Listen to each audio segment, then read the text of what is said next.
m'appelle Pierre-Marie Soula, j'ai 27 ans et je suis originaire du Val d'Oise, mais mes racines sont d'ici. Je suis breton-normand par ma famille.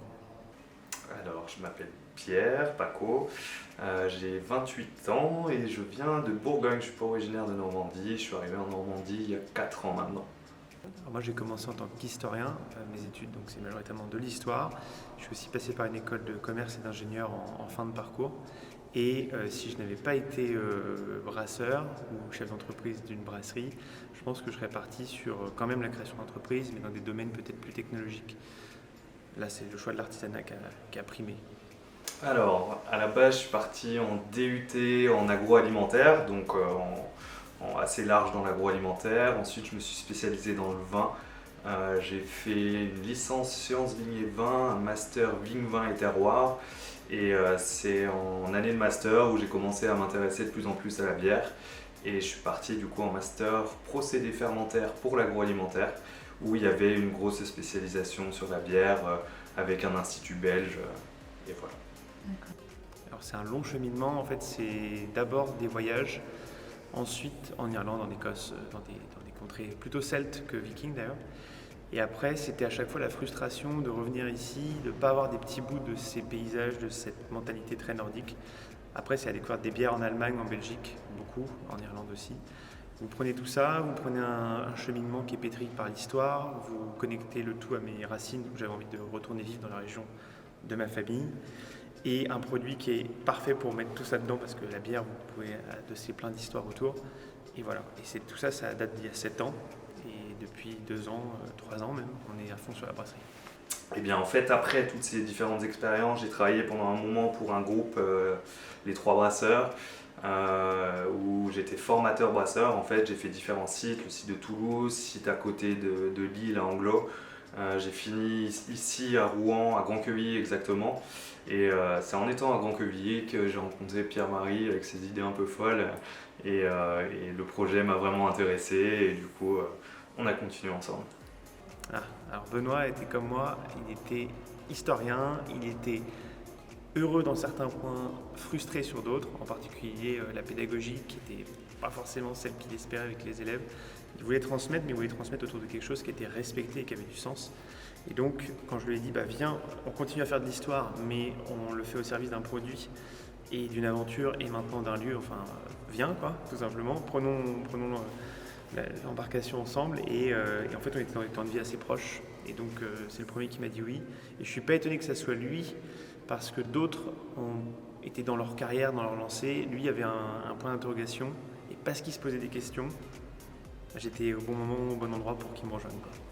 J'avais 2 choix quand j'étais en train de réfléchir sur l'univers de la brasserie, soit c'était un référent plutôt orienté vers les Celtes, comme les brasseries bretonnes, irlandaises, écossaises, ou sur la partie normande de mes origines, quelque chose qui allait parler du monde viking. Les deux me plaisaient bien, le monde celte, je trouvais qu'il y avait déjà beaucoup de choses qui existaient à tous les niveaux.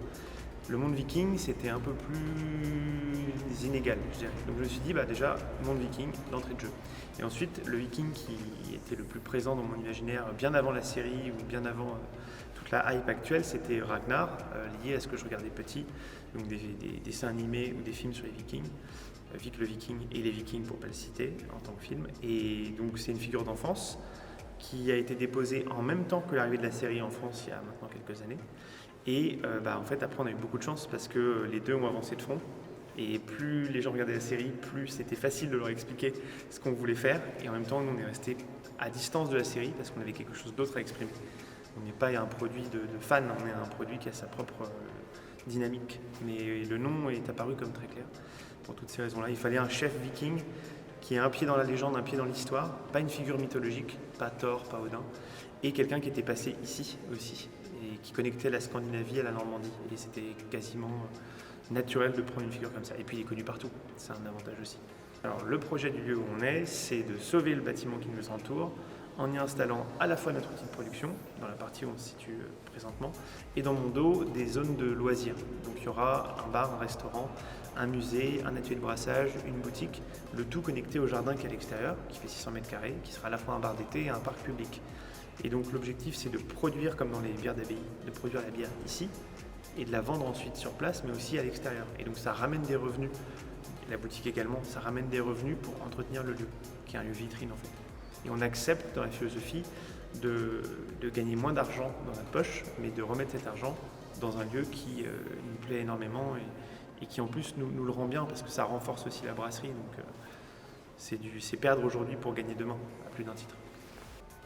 Je cherchais un lieu aussi fort que le nom qu'on avait pris. C'est-à-dire, je m'étais dit, avec un nom comme ça, il faut pas un hangar, quoi, même si on en a un aussi, hein, mais à terme, il faut avoir quelque chose qui soit un peu puissant. Et je m'étais dit, soit on part sur un château fort, soit on part sur une ferme un peu fortifiée, genre ferme de Templiers ou un truc un peu costaud, soit on part sur monastère, abbaye en ruine, église. Et en fait, en cherchant un logement ici, je suis tombé sur l'église, tombé littéralement à genoux devant ses dimensions et son esthétique. Et après, ça a été un cheminement classique, je dirais, de dépôt de dossier, de candidature pour réussir à obtenir les clés auprès de la mairie.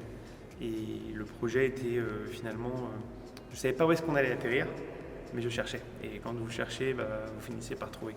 Sauf que je ne pensais pas du tout que ça allait être une église de centre-ville, mais plutôt quelque chose en périphérie, un peu plus rustique. Ah, mon bière préférée, j'en ai parlé un petit peu tout à l'heure. Donc j'adore la brasserie Cantillon. Ils font des bières qui sont totalement atypiques. En fait, c'est des bières de fermentation spontanée.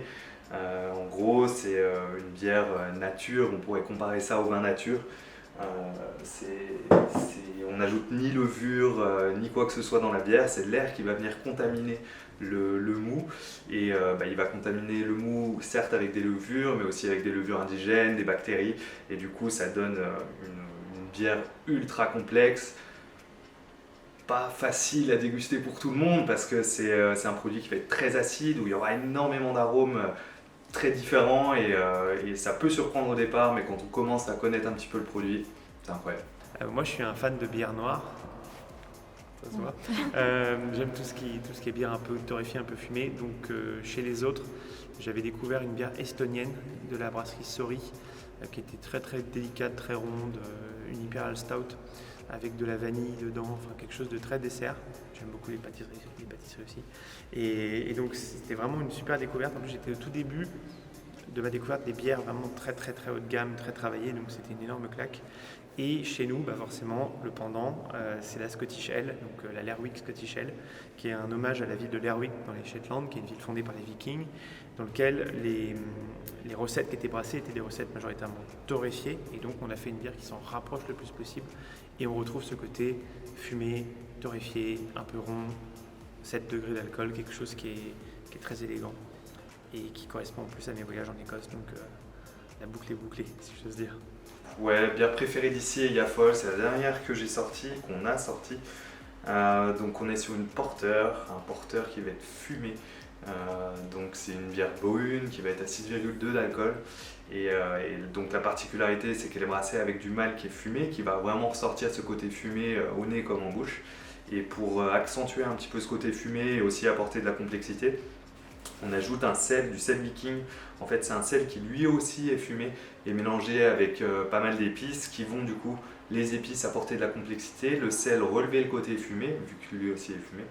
Et par contre, on n'aura pas cette sensation salée en bouche, c'était pas le but non plus. Quel genre de bière j'aime faire? Voilà, j'ai un petit attrait pour les bières brunes quand même. Bière brune qui ait ses côtés café assez torréfié, sans que ça soit ultra dominant non plus, sans que ça soit agressif pour le palais, quelque chose qui soit relativement onctueux, avec des arômes très gourmands en fait, et relativement riche en alcool aussi. C'est une journée incroyable. Non, une journée type, tout dépend, hein, c'est assez varié.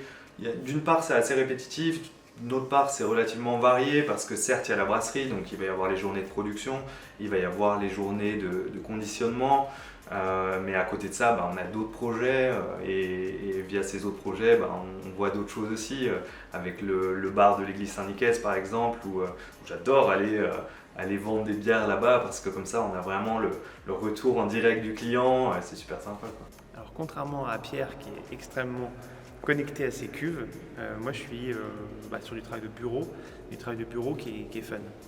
travail de bureau qui est fun, ça veut dire discuter avec d'un côté nos fournisseurs, donc ceux qui vont ensuite rentrer en contact avec Pierre, de l'autre avec les clients, et donc passer du temps pour savoir comment ça se passe en boutique, les aider le mieux possible à entretenir le projet et la pédagogie qu'on a nous, naturellement. C'est aussi beaucoup d'autres projets ailleurs qu'ici, des nouveaux lieux, des nouvelles collaborations, des nouveaux partenariats, donc pas mal de temps à sillonner un peu la Normandie à droite à gauche. C'est représenter les bières, mais aussi l'église, brasserie, qui sont finalement deux projets en un. Et c'est vrai que je suis un peu loin des cuves, à un moment ça me manque, et en même temps je sais que le meilleur moyen d'aider à ce qu'on fasse toujours des bonnes bières, et même des meilleures bières encore à l'avenir, c'est justement d'être sur le terrain administratif, commercial, pour que Pierre puisse s'éclater. Et nous, on est toujours là de toute façon pour la dégustation et pour valider les nouvelles recettes. Donc l'un dans l'autre, on rate pas grand-chose. J'ai déjà brassé. Le choix que j'ai fait à un moment donné, c'était de dire, il y a 7 ans, ça a été de dire soit je prends le temps, je prends plusieurs années et je me forme et je deviens un très bon brasseur, etc. Ou je sais que si je prends ce temps-là, je vais avoir du mal à lancer mon projet rapidement. Donc je serais peut-être seulement en train de le lancer. Et donc il y a eu un espèce de choix un peu cornélien qui a été de dire tu dois accepter de ne pas être ton propre maître brasseur, mais par contre tu seras au service de celui que tu vas embaucher et tu vas lui amener des trucs incroyables. Le meilleur matériel possible, le meilleur lieu possible, la bouteille la plus originale, l'univers le plus fort, les partenariats les plus excitants, les projections aux 4 coins du monde les plus folles. Et en fait c'est un duo gagnant avec Pierre et Benoît qui s'est imposé tout de suite. Donc je dirais que lui et les gens nous la tête et je regrette parfois de ne pas savoir mieux brasser, d'être vraiment un brasseur de niveau très faible. Mais je suis au service d'un super brasseur et ça je regrette pas mon choix pour ça.